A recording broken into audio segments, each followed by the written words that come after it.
Good morning class. आइए आज हम लोग टॉपिक है हम लोगों की अक्षांश एवं देशांतर रेखाएं। यानी अक्षांश रेखा किसे कहते हैं, देशांतर रेखा किसे कहते हैं, 21 अंश से कैसे कैसे गुजरती है, हम लोग इसी पर आज चर्चा करेंगे। ठीक, तो अक्षांश रेखा देशांतर रेखा समझने के लिए हम लोग देखिए पृथ्वी बना रहे हैं। अब यह जो पृथ्वी है इस साइड और इस साइड, ऊपर नीचे, तो ऊपर उत्तर, नीचे दक्षिण, इस साइड पश्चिम और इधर पूरब है। यानी पूरब और पश्चिम को मिलाने वाली रेखा जितनी भी रहेंगी उनको हम क्या बोलेंगे, अक्षांश रेखा। और उत्तर और दक्षिण को मिलाने वाली रेखा को देशांतर रेखा बोला जाता है। बात समझ में आ रही होगी। पूरब और पश्चिम यानी जो इस तरह रेखाएं जाएंगी इनको नाम दिया जाएगा अक्षांश रेखा, और जो इस तरह आएगी इसको नाम दिया जाएगा देशांतर रेखा या यामोत्तर रेखा। तो देखिए यह देशांतर रेखा और यह अक्षांश रेखा में क्या क्या है, कैसे है, इसके पर आइए विचार किया जाए। तो देखिए जो ये अक्षांश रेखा है, कुल अक्षांश रेखा यहाँ से लेके यहाँ तक 90 है और एक यहाँ से लेके यहाँ तक 90 है। 90 तो अक्षांश रेखा 180 और एक यह विषुवत रेखा है। विषुवत रेखा को भी अक्षांश रेखा कहा जाता है।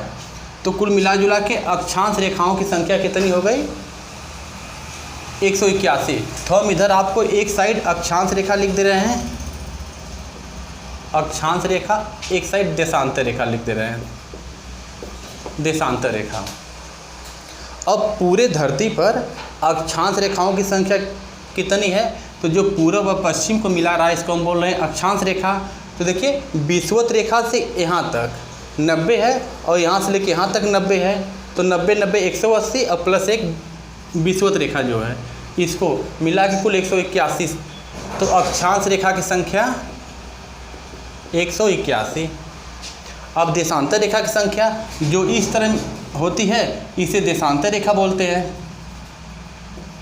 उत्तर दक्षिण को मिलाने वाली रेखा को देशांतर रेखा या यामोत्तर रेखा।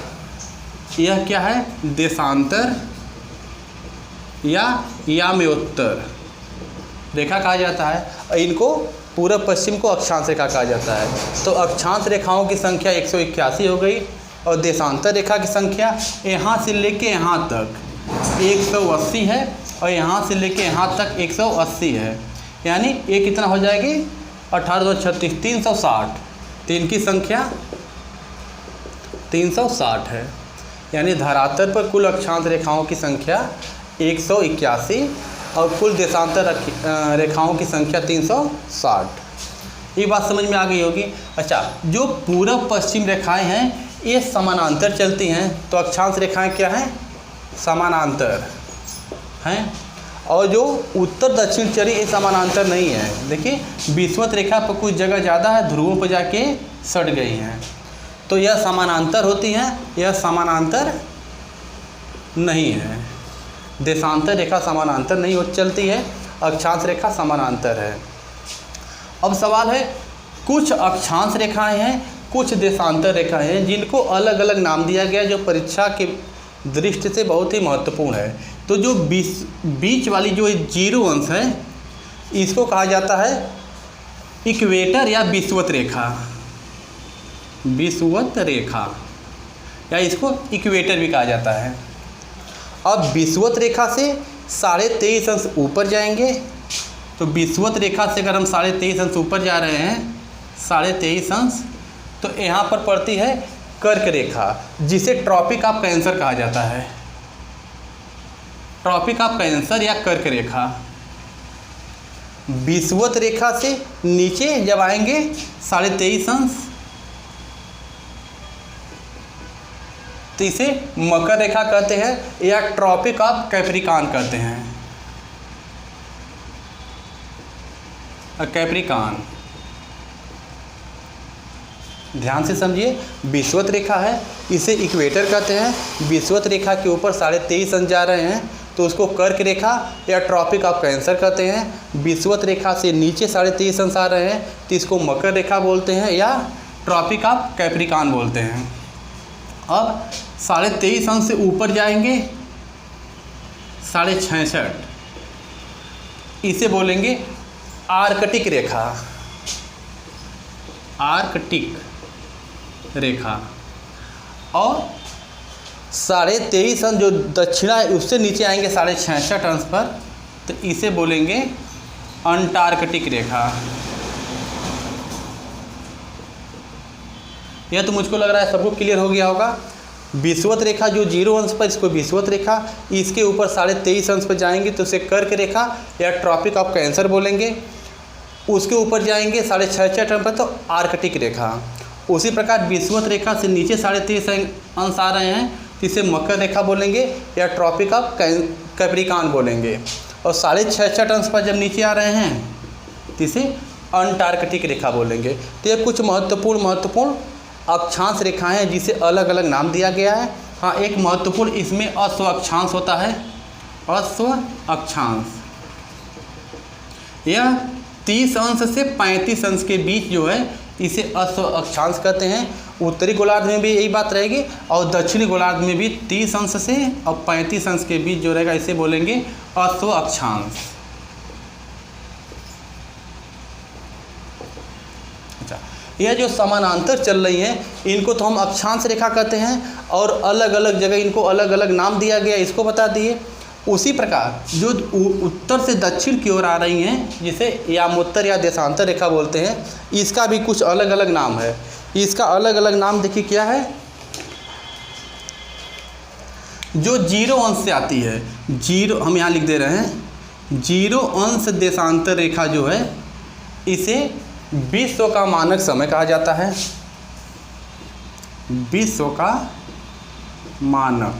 विश्व का मानक समय कहा जाता है किसको? जो देशांतर रेखा है 0 अंश से आती है उसको विश्व का मानक समय कहा जाता है। अच्छा, इसको प्रधान यामोत्तर रेखा भी कहा जाता है। प्रधान यामोत्तर रेखा भी कहा जाता है। तो ये तो देशांतर रेखा हो गई। 180 अंश देशांतर रेखा है जिसे अंतर्राष्ट्रीय तिथि रेखा कहा जाता है। अंतर्राष्ट्रीय तिथि रेखा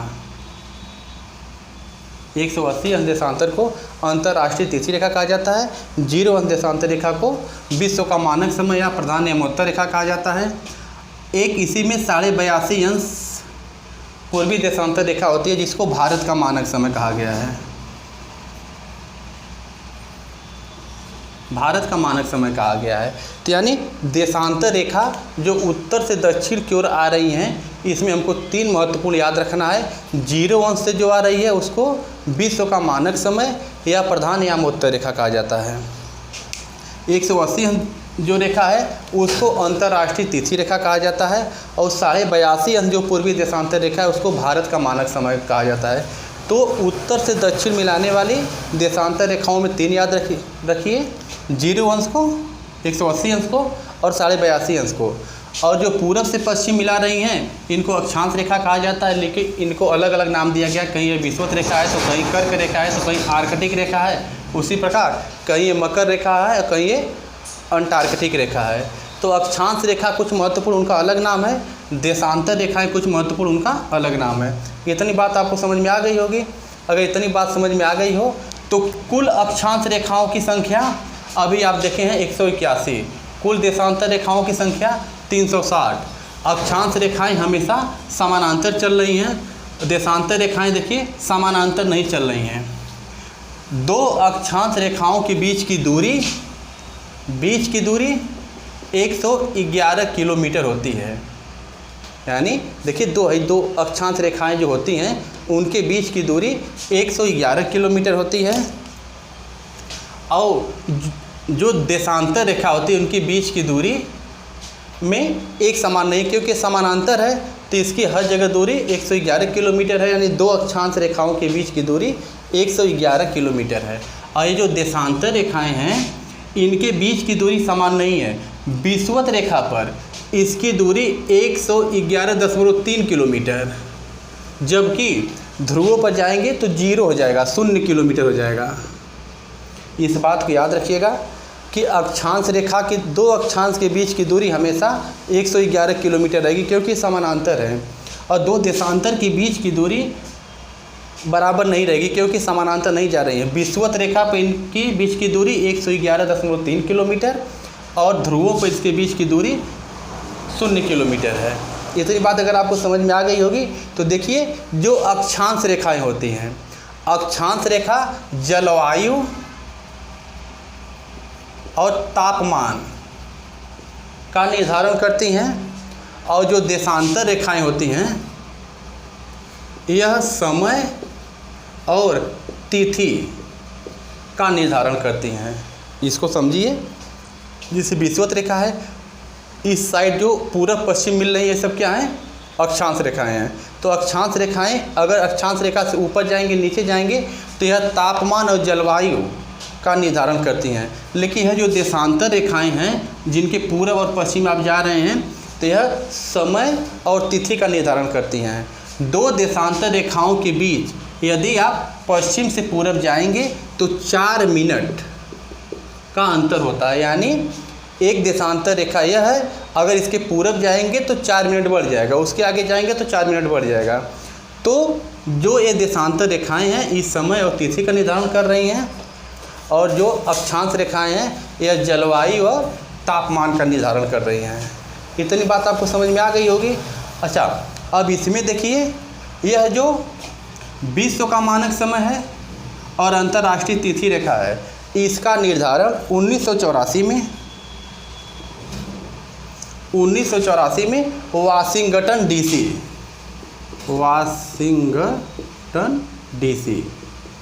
में इसका निर्धारण किया गया।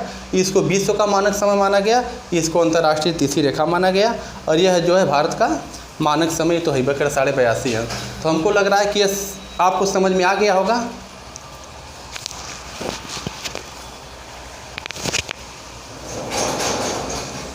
देखिए, बस हम आपके बताएं, पृथ्वी है, पृथ्वी पूरब पश्चिम जो मिलती है उसको अक्षांश रेखा कहते हैं, उत्तर दक्षिण जो मिलती है उसको देशांतर रेखा कहते हैं।